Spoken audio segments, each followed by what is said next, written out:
parang pinapahiya niya ako palagi sa social media.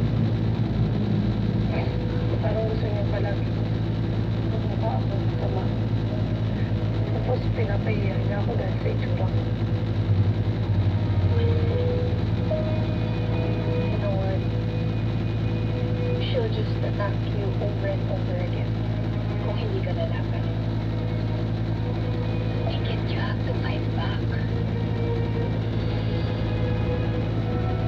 Alam mo yung mga bullies na yan, deep inside, insecure talaga sila. Yung mga mahihima lang yung kinakalaban nila, yun lang yung tinatarget nila kasi yun lang yung kaya nila. Napanood ko naman yung mga vlogs mo. Mukha ka namang quirky tsaka palaban mo.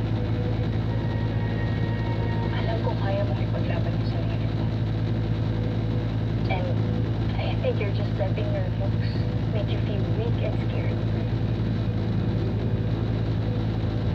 Balik mo yung dating ikaw, Ikit.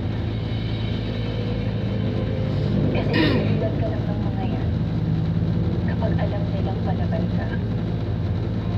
Kapag alam nila na hindi ka magpapatalo.